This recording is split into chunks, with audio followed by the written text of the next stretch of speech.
Zelma e Ivan. Bem, gente, boa noite. Vamos começar com a música Paz pela Paz.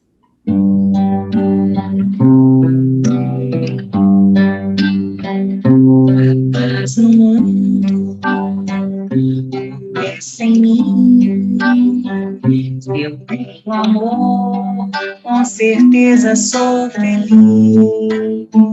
Se eu faço bem ao meu irmão, tem a grandeza dentro do meu coração.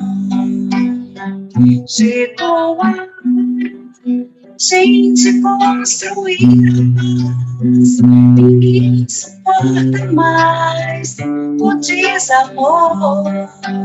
Paz pela paz, Pelas crianças, paz pela paz, pelas florestas, paz pela paz, pela coragem de mudar.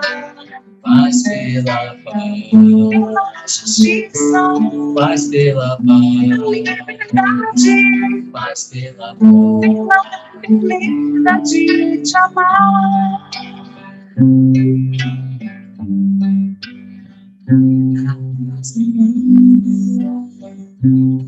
Sem mim, se eu tenho amor, com certeza sou feliz. Se eu faço bem ao meu irmão, tenho a grandeza dentro do meu coração. Chegou a hora da gente construir a paz. Ninguém suporta mais o desamor.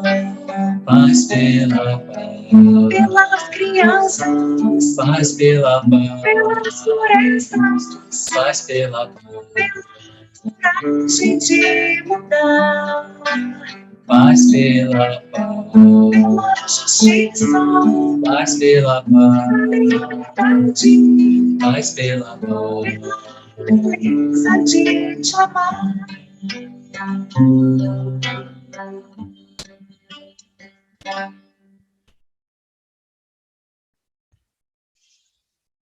Obrigada, Ivan. Obrigado, gente. Foi a minha participação hoje.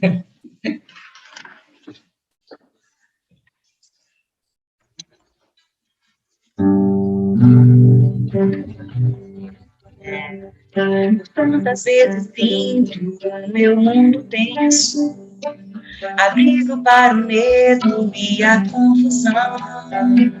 Procuro em vão achar tranquilidade, perdido no deserto de uma solidão.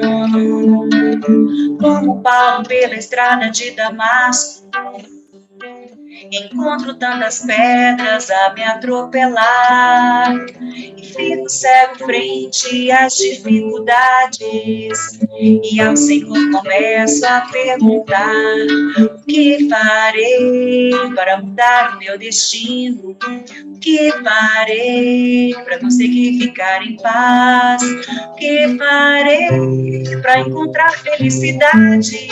Que farei para entender sua vontade, atitudes de amor para com seu irmão. Seja onde for, abre o seu coração, fazer da caridade uma bandeira de luz. O caminho certo é seguir Jesus, atitudes de amor para com seu irmão. Seja onde for, abre o seu coração, fazer da caridade uma bandeira de luz. O caminho certo é seguir Jesus. Que farei atitudes de amor, que farei abre seu coração, que farei caridade é a luz, que farei o caminho é Jesus, atitudes de amor para com seu irmão, seja onde for, abre seu coração, fazer da caridade uma bandeira de luz. O caminho certo é seguir Jesus, atitudes de amor para com seu irmão, seja onde for, abre seu coração, fazer da caridade uma bandeira de luz. O caminho certo é seguir Jesus.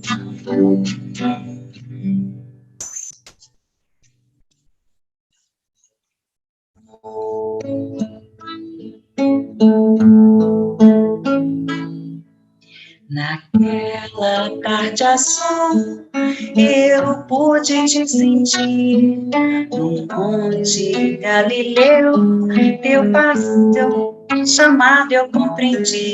Então meu coração de esperanças palpitou, uma alegria imensa me invadiu, me levantou.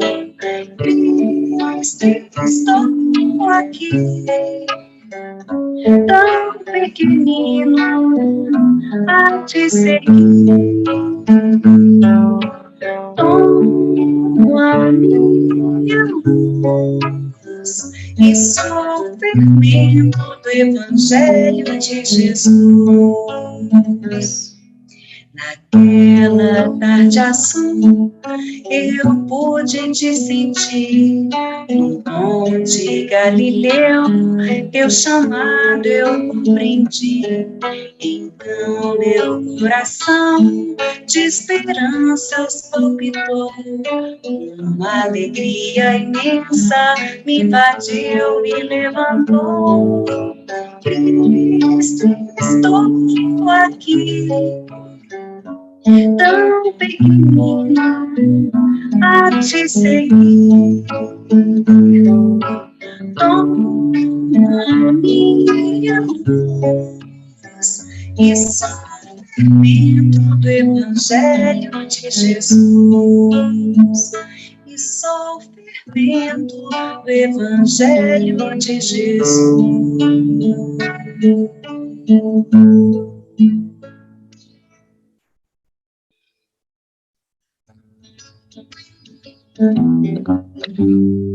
Ele me ensinou que Deus é amor e que todos nós somos irmãos. Ensinou a importância de uma oração, um gesto de ternura, um cuidado, uma atenção. Disse pra eu fazer brilhar minha luz, descobrir poderes e talentos meus, aprender a ouvir e educar meus sentimentos e finalmente encontrar o reino de Deus. Pra multiplicar e espalhar as lições do Cristo, o mundo lindo construir. Pra multiplicar e espalhar o que Deus mais quer de todos nós, amar e servir. Ele me ensinou que Deus é amor e que todos nós somos irmãos. Me ensinou a importância de uma oração, um gesto de ternura, um cuidado, uma atenção. Disse pra eu fazer brilhar minha luz, descobrir poderes e talentos meus, aprender a ouvir e educar meus sentimentos e finalmente encontrar o reino de Deus. Pra multiplicar e espalhar as lições do Cristo, o o lindo construir, para multiplicar, espalhar o que Deus mais quer de todos nós. Amar e servir, amar e servir, amar e servir.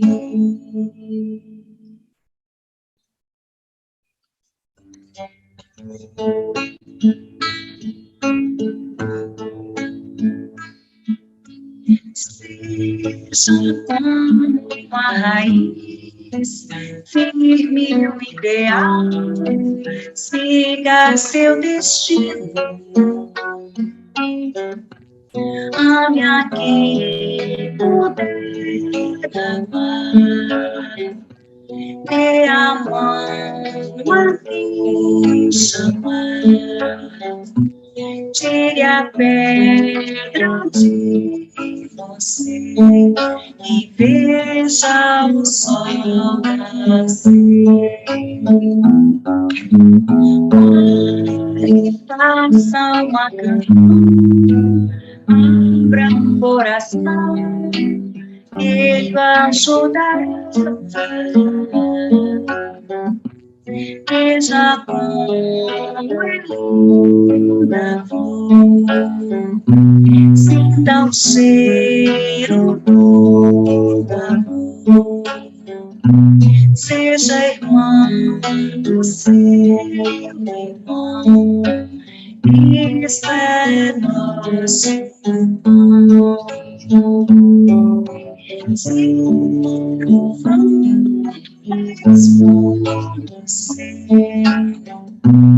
O desejo do mais dele, mas que hoje meu, o mais puro e inocente ser. Que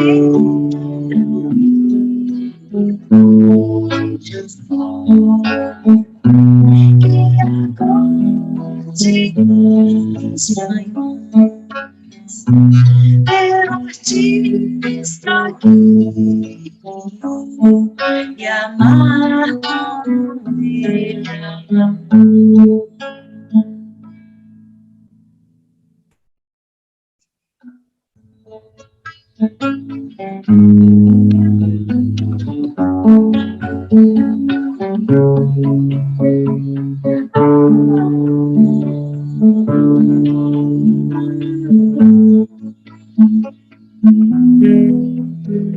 Jesus no silêncio da prece, teus irmãos a te pedem paz, pra aliviar um pouco as aflições.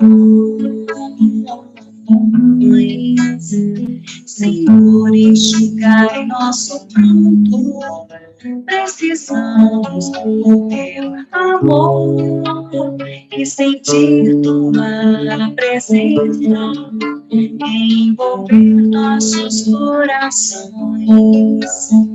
Por isso vem, Jesus.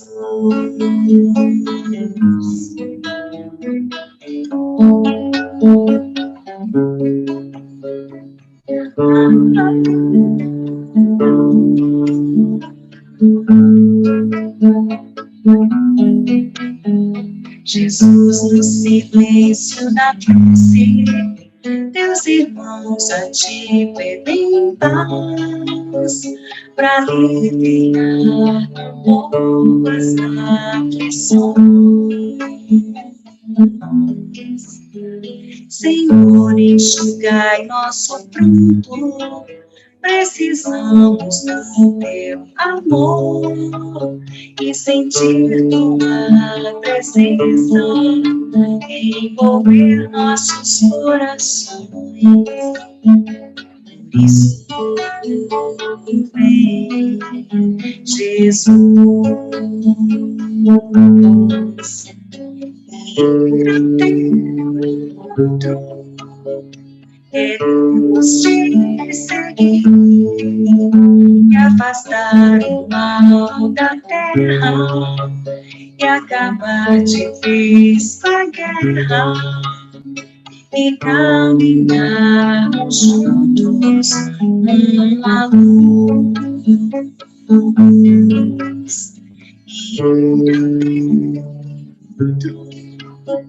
queremos te seguir e afastar o mal da terra e acabar de vez com a guerra e caminharmos juntos à luz.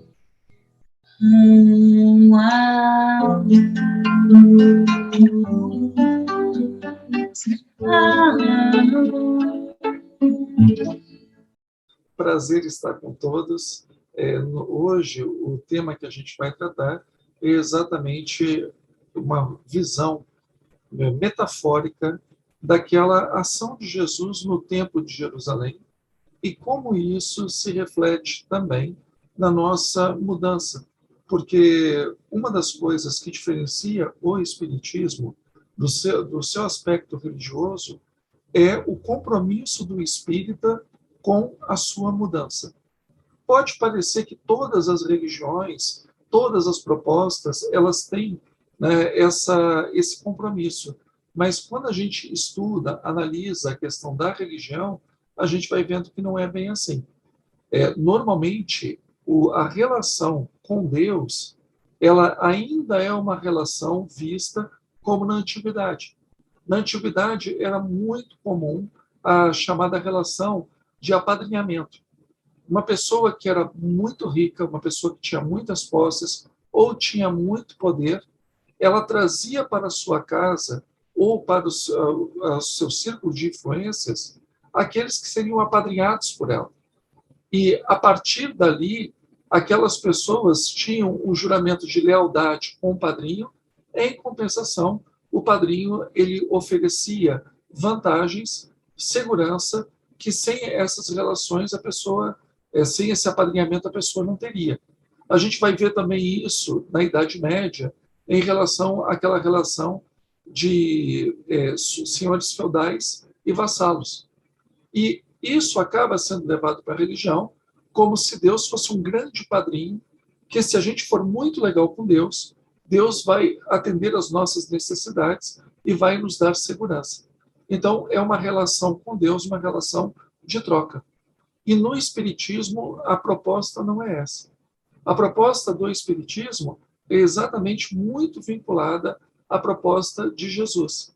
Deus, ele é perfeito.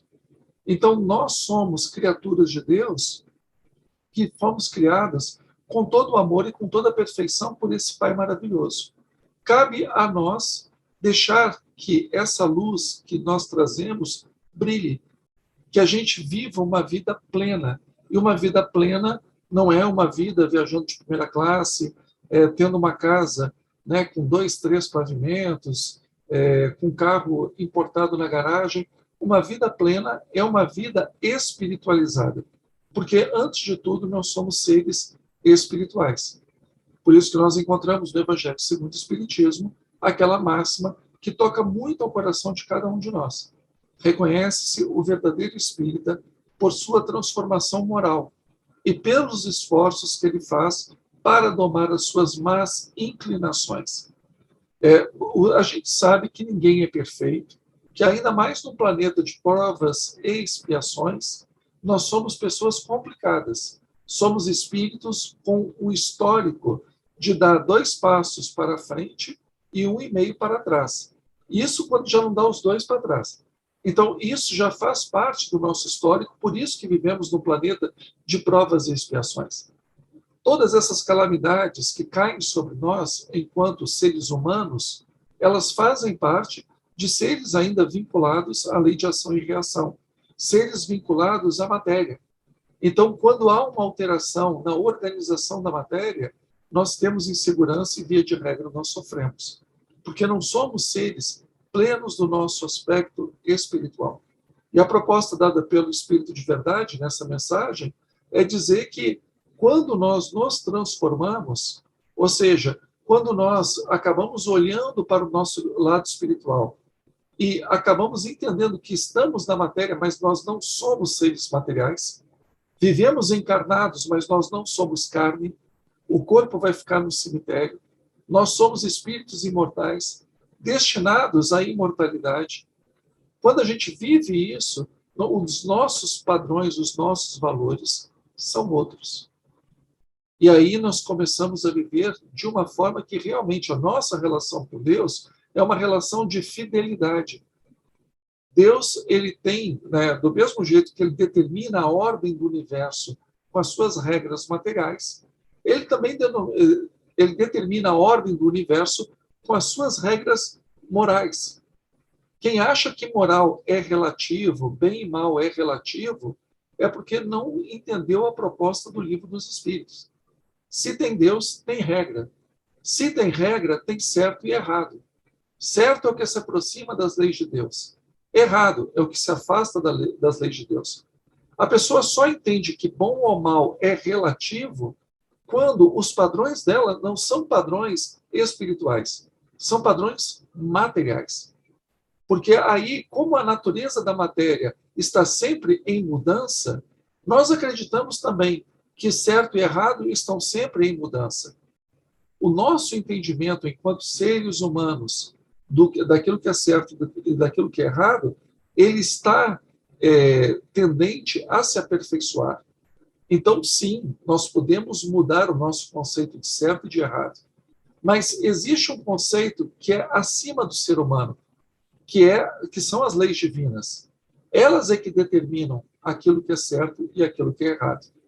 Então, o que é uma pessoa boa é que se aproxima das leis de Deus. O que é uma pessoa má é que faz o contrário das leis de Deus. Então, é isso que determina a nossa situação enquanto seres espirituais. Quando o Espírito de Verdade diz reconhece-se o verdadeiro espírita, ele está falando do espírita comprometido com a mensagem espírita. Porque também nós temos os espíritas que têm o conhecimento do espiritismo. Sabem que Deus existe, sabem que o espírito é imortal, que o espírito reencarna, que uma vez no mundo espiritual nós podemos nos comunicar com os encarnados através dos médiuns. Tudo isso a pessoa sabe, mas isso não quer dizer que ela se modifique, que ela seja uma pessoa que tenha agora um código de conduta voltado para a imortalidade. Só quer dizer que ela tem conhecimento.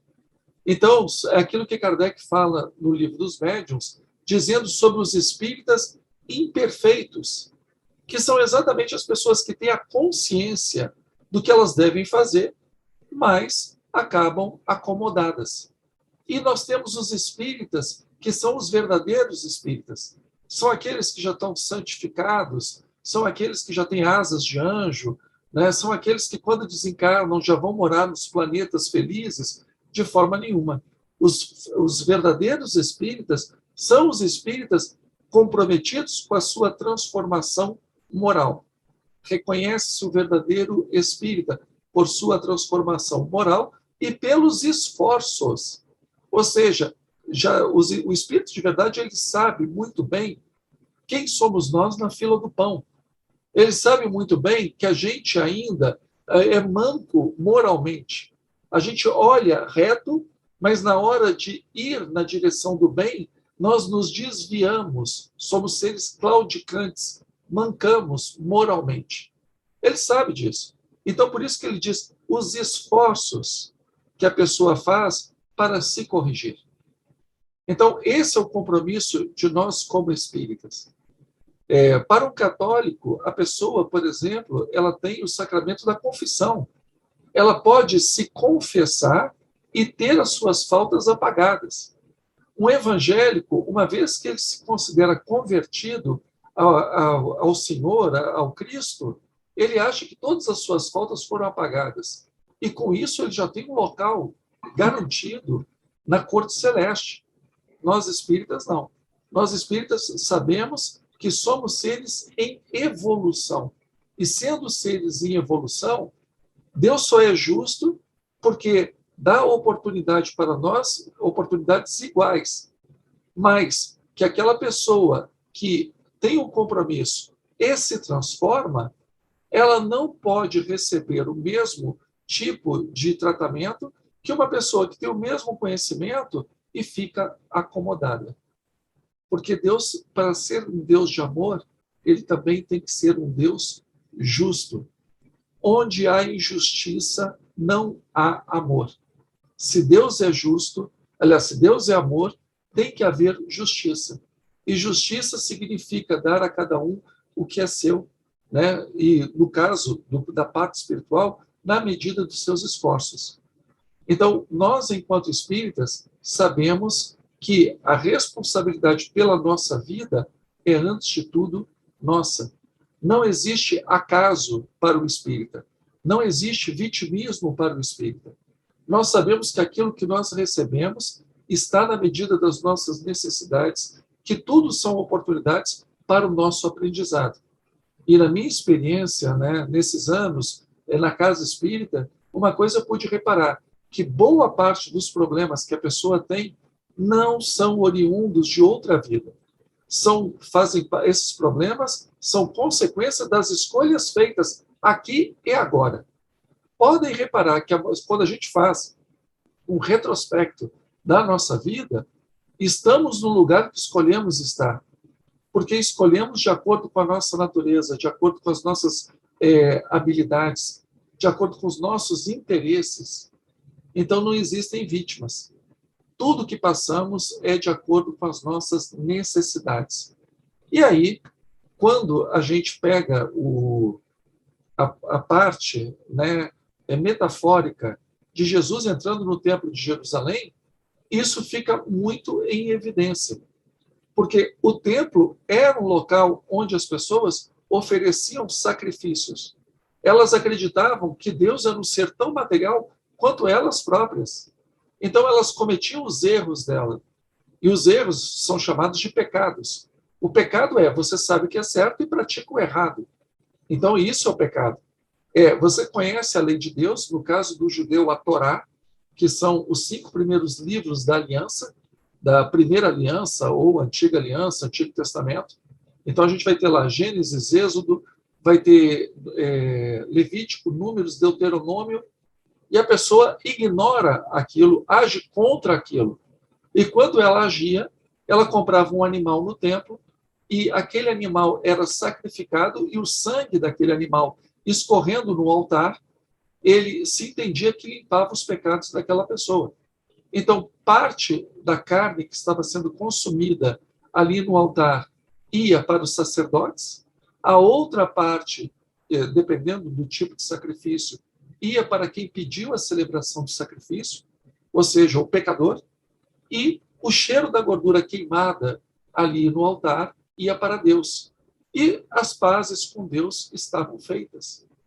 E como existia um único templo no judaísmo, e todos os judeus do mundo inteiro só podiam fazerem as pazes com Deus naquele templo, quem detesse o monopólio daquele templo detinha o poder de perdoar os pecados.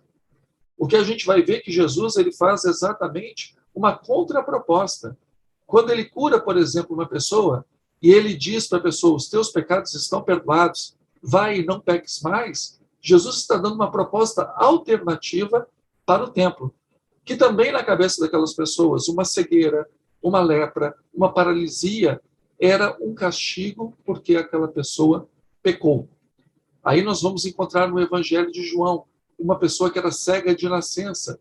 E aí Pedro pergunta para Jesus, este homem é cego de nascença porque ele pecou ou porque seus pais pecaram? A pergunta pode, para nós do século XXI, pessoas aqui no Distrito Federal, pode parecer estranha, mas tem tudo a ver com a cultura judaica da antiguidade.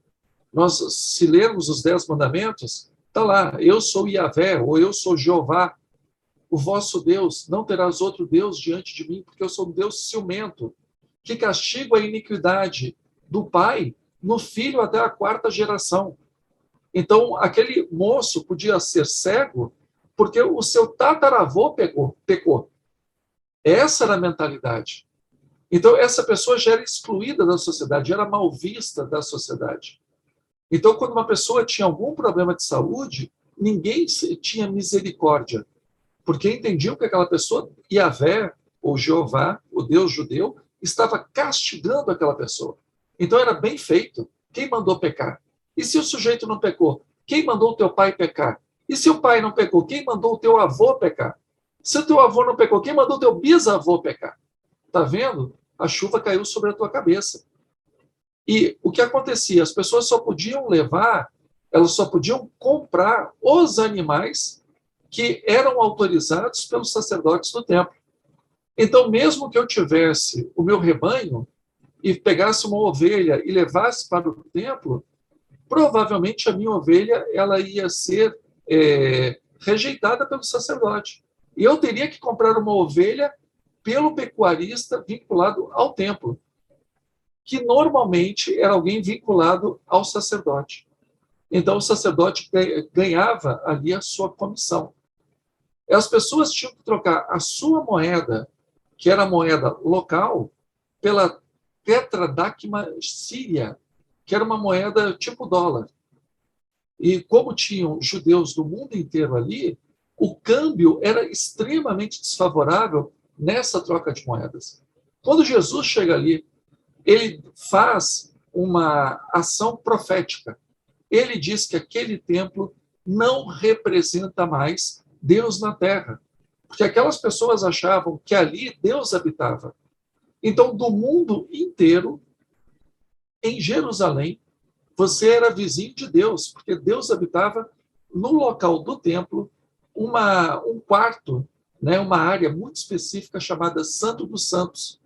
E ali ele habitava na sua glória. Então, ir a Jerusalém, ir ao templo, oferecer um animal em sacrifício, era fazer as pazes com Deus na sua casa. E Jesus está falando ali, essa casa não representa mais Deus. Misericórdia quero, não sacrifício. Ele cita os velhos profetas. E a partir daquele momento, para demonstrar que aquilo ali já não estava mais representando a ordem cósmica, a ordem divina, aí vocês conhecem a cena. Ele faz uma ação simbólica. Ele derruba as mesas, derruba as gaiolas, não deixa que as pessoas passem perto dele carregando nada. E para nós que moramos aqui no Distrito Federal, a gente tem uma ideia do Templo de Jerusalém. O Templo de Jerusalém seria algo do tamanho do Parque Shopping. Era enorme. E Jesus conseguiu fazer uma confusão danada. E como a gente pode, né, analisar? E foi graças a essa ação profética que ele é entendido pela aristocracia de Jerusalém como uma pessoa extremamente perigosa, porque ele está na Páscoa, e a Páscoa é uma festa judaica de libertação da escravidão, e aquelas pessoas estavam sendo escravizadas não mais pelos egípcios, mas pelos romanos. Então, logo numa época de uma festa de libertação da escravidão, Jesus vai e faz essa ação. Aquelas pessoas entram em polvorosa, porque elas sabiam que os romanos podiam entender que não era Jesus, mas que era todo o povo de Jerusalém que estava se rebelando contra o império. E aquilo ali poderia terminar realmente num massacre muito grande. Então, eles decidem pela morte de Jesus, porque Jesus atrapalha os negócios deles e, na cabeça deles, ainda coloca o país em risco. Por isso que eles precisam de uma pessoa, né, do grupo de Jesus para acompanhar e saber exatamente onde Jesus vai ficar, porque eram milhares de peregrinos naquela época. Na época de Páscoa, Jerusalém mais do que dobrava o número de seus habitantes. E essas pessoas que não conseguiam ficarem hospedadas na cidade, elas ficavam nas cidades vizinhas, aquilo que nós chamaríamos hoje de cidade satélite, ou no campo. No caso de Jerusalém, que é uma área montanhosa, nas montanhas. E aí nós vamos ter o Monte das Oliveiras, onde as pessoas acampavam, e eram milhares de pessoas, com centenas de grupos acampados ali, vindos de toda a parte do Império Romano, para celebrar a Páscoa em Jerusalém. Por isso que eles precisam de Judas para achar Jesus no meio daquela multidão, no meio das oliveiras, do Monte das Oliveiras, para levá-lo preso, e o resto da história você já conhece. Agora, como nós podemos interpretar isso saindo do ponto de vista histórico para do ponto de vista metafórico? Vejam, o templo significa exatamente a nossa acomodação. Somos espíritas. Então, como nós espíritas, quando entramos no espiritismo, ao invés de nos transformarmos em pessoas espíritas, nós queremos que o espiritismo se adapte às nossas necessidades. Eu costumo dizer que no centro espírita, aquele que é o espírita verdadeiro tem que ir para o centro espírita para se sentir incomodado e não acomodado.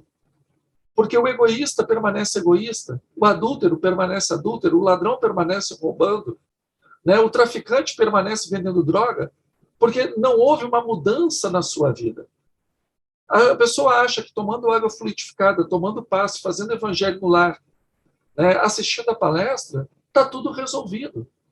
É a mesma mentalidade daquelas pessoas indo para Jerusalém oferecerem um sacrifício. Então elas acham que pronto, matou a ovelha, né, fez a celebração, o sangue daquela ovelha lavou os meus pecados, está tudo bem, porque eu não saio dali uma pessoa melhor. E vejam o que Jesus dizia, né, a imagem que ele colocava de um fariseu e de um publicano, os dois rezando no templo, e um dizendo que era o máximo porque era fariseu, e o outro dizendo que era pecador, porque nem judeu ele era. Aliás, desculpa, gentil. Não era publicano, não. Publicano era o judeu que ajudava os dominadores romanos recolhendo imposto. Gentil é quem não era judeu. E aquele homem que se sentia em pecado dizia: Senhor, me perdoa, porque eu pequei, eu errei. E Jesus dizia: esse homem vai justificado para casa. O que significa o homem ser justificado? Que a partir daquele momento ele está em paz com Deus. E lembrando que o gentil, ele tinha uma área do templo que é a área reservada para ele, era uma área grande, geral. Mas se ele entrasse na área dos judeus, ele seria apedrejado até a morte. Existia uma exclusão. E Jesus, olhando para isso, ele diz assim: aqui era para ser uma casa de oração. E vós transformaste a minha casa num covil de ladrões. Covil é um lugar onde as feras dormem, as feras descansam. Então, um covil de ladrões, onde os ladrões, a casa de Deus é onde os ladrões se sentem à vontade. O nosso coração, se nós não erguemos numa fé sincera, numa fé verdadeira, ele não passa de um covil dos nossos vícios. Porque os nossos vícios roubam de nós a nossa espiritualidade. Somos pessoas acomodadas na lama, a lama de quem nós somos. Porque não estamos em transformação, não estamos querendo sair da nossa miséria humana. E por isso que nós temos tantas e tantas mensagens daqueles que já se foram, estão na verdadeira pátria, que é a pátria espiritual, e que dizem: olha, cuidado com o que você faz aí, porque quando chegar aqui, a gente lê pensamento, a gente vê o coração de uma pessoa como quem olha por uma janela. E o que você vai ter para nos mostrar? Porque aí vai definir o seu coração aonde está o seu tesouro. Não existe um Deus ou um anjo que determine qual local no mundo espiritual que nós ocuparemos. Onde está o nosso coração, ali estará o nosso tesouro. Por isso que existem tantas regiões inferiores. Não é porque Deus criou uma região inferior para castigar as pessoas. Não, porque as pessoas são inferiores e elas têm afinidades entre si e elas se juntam no mundo espiritual do mesmo jeito que elas se juntam aqui na Terra. O verdadeiro templo de Deus é o nosso coração. E aí vejam a metáfora. Será que estamos transformando o nosso coração, que é templo de Deus, num covil de ladrões? Será que nós não estamos deixando que a mensagem de Jesus e de todos esses grandes luminares que passaram pela Terra, que elas quebrem as nossas gaiolas, que nos deixem livres, que quebrem as nossas mesas de câmbio, onde nós, para cada ação boa, nós queremos algo em troca, né? Nós queremos uma retribuição do divino, porque nós transformamos o nosso coração não na casa onde Deus habita, mas aonde nós nos acomodamos na nossa inferioridade. Ninguém precisa ficar desesperado por ser humano. Deus conhece muito bem a nossa natureza. Deus conhece muito bem cada um de nós. Deus já tem do lado dele todos os santos que ele precisa. Ele sabe que nós que estamos aqui na Terra somos pessoas que estamos numa batalha perene contra as nossas próprias imperfeições. Mas o problema não é estar numa batalha contra as nossas imperfeições. O problema é quando nós damos as mãos para as nossas imperfeições. O problema é quando nós caímos naquele complexo de Gabriela, de eu nasci assim, eu cresci assim, você sempre assim. Porque eu acho que o meu jeito é o melhor jeito. E uma coisa que sempre me dá muita tristeza, quando a pessoa diz assim, eu sou espírita do meu jeito. O que significa isso? Que você não tem compromisso, então, com a doutrina espírita? Porque só vai até onde o seu jeito vai? Então, nós não nos entregamos de corpo e alma? Pensemos o que os espíritos falam sobre o espiritismo. O espiritismo é o cristianismo que ressurge, o cristianismo redivivo. Ora, só há um cristianismo redivivo quando há cristãos redivivos. Cristãos que estão dispostos a saírem da sua zona de conforto e irem para o sacrifício dos seus interesses. E aqueles cristãos do passado iam para o sacrifício dos seus interesses, chegando a expor a própria vida. Se não temos cristãos redivivos, não temos cristianismo redivivo. O espiritismo para o mundo somos nós, não são os desencarnados. Bezerra de Menezes, Irmã Sheila, Joana de Ângeles, André Luiz, eles só podem nos sugerir coisas. É como se eles fizessem parte da torcida, eles estão na arquibancada. Eles podem torcer por nós, mas só nós, encarnados, é que podemos jogar esse jogo. Então, por mais que eles gostem de nós, eles não podem viver a nossa vida. Nós, encarnados, somos aqueles que podem jogar esse jogo. O espiritismo será o que nós, encarnados, fizermos. Né? Parafraseando Leon Denis no livro, na introdução do livro No Invisível. O espiritismo será o que dele fizerem os homens.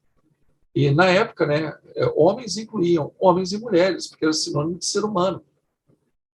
Então, se nós não estivermos dispostos a deixar com que Jesus faça essa atitude iconoclasta nas nossas vidas, de nós sairmos desse covil que nós transformamos a nossa alma, nos apegando a coisas materiais, e por isso que sofremos.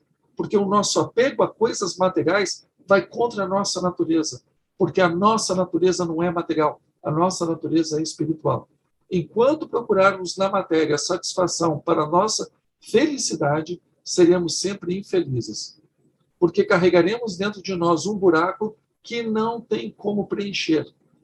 Porque sendo seres espirituais, procurando a felicidade na parte material, existe uma incompatibilidade entre essas duas naturezas.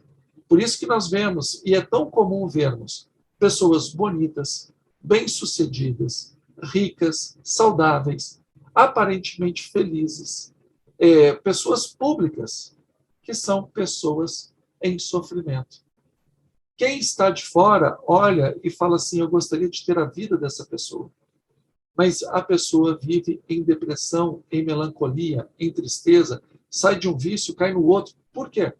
Se ela tem tudo que a matéria oferece. Porque ela não é um ser material, ela é um ser espiritual. Deixemos então que Jesus entre nas nossas vidas, literalmente. Transformemos o nosso templo, que é a nossa alma, o nosso coração, a nossa parte mais nobre, em realmente na casa de Deus. Para que Deus habite em nós e nós sejamos os cristãos redivivos. Porque o mundo, mais do que nunca, precisa da nossa palavra espírita. O espiritismo é o consolador. Olhem para o mundo e vejam como o mundo está. Se nós espíritas não consolamos, então para que estamos aqui? O sal que não salga, a luz que não ilumina, para que ela serve? Não é isso que Jesus diz quando ele fala: vós sois o sal do mundo? E o sal que não salga, para que ele serve, a não ser para ser jogado fora e pisoteado pelos homens? Se nós somos espíritas, tendo essa maravilha, que é essa doutrina da imortalidade, se nós não levarmos consolo para as pessoas através da nossa paz íntima, então somos o sal que não está salgando. Somos a luz que está debaixo do alqueire, debaixo da cama, e a luz debaixo da cama não ilumina o ambiente. Transformemos, aproveitemos essa mensagem metafórica do que Jesus fez no templo, para que nos permitamos que, da mesma forma, seja feita na nossa vida. É uma luta diária. Só termina quando a gente morre. E para nós espíritas, depois que a gente morre, aí é que recomeça. Então, tenhamos fé. Ser espírita é ter fé raciocinada, o que exige a base, fé. Não estamos sozinhos. Nada que acontece no nosso planeta acontece à revelia da permissão de Deus. Tudo que acontece é para o nosso bem. Mas cabe a nós oferecer para as pessoas, o melhor de nós mesmos. Então, por exemplo, para essas pessoas que estão em sofrimento na Ucrânia, para essas pessoas que estão em sofrimento na Síria, que a gente esqueceu, que também tem uma guerra de anos na Síria, pessoas que estão vivendo combates terríveis na África. Estamos em um mundo em convulsão, sem contar tudo que acontece no nosso país. Aonde nós espíritas nos encaixando? Dando testemunho da nossa fé. Nossa, o mundo está pegando fogo, o navio está afundando. Como é que você pode permanecer tão calmo? Eu permaneço calmo porque eu sou espírita. Aí sim, é porque Deus fez morada no nosso coração. É uma luta diária? Com certeza. Dá trabalho? Não tenhamos dúvida. Mas o que nessa vida não dá trabalho? Emagrecer dá trabalho. Então, como é que não vai dar? Amar dá trabalho. A gente acha que ser uma pessoa melhor não vai dar trabalho? Claro que vai dar. Mas o fruto desse esforço é sempre um fruto saboroso. Então, sejamos pessoas transformadas. E aí nós seremos reconhecidos como espíritas verdadeiros. Não é ser bobos, porque ser bom não é ser passado para trás, não é ser agredido, não é as pessoas abusarem da nossa paciência e da nossa boa vontade. Pelo contrário, Jesus era bom e não era bobo. Mas ser bom é também nós estarmos no mundo divulgando, disseminando aquilo tudo que faz parte da nossa fé. Então, olhemos para o mundo de cabeça erguida, com tranquilidade. E quando nos questionarem de onde é que nós tiramos essa força? Tiramos essa força porque nós abraçamos essa doutrina maravilhosa, que é a doutrina espírita. Uma ótima noite para vocês, sempre bom estar aqui.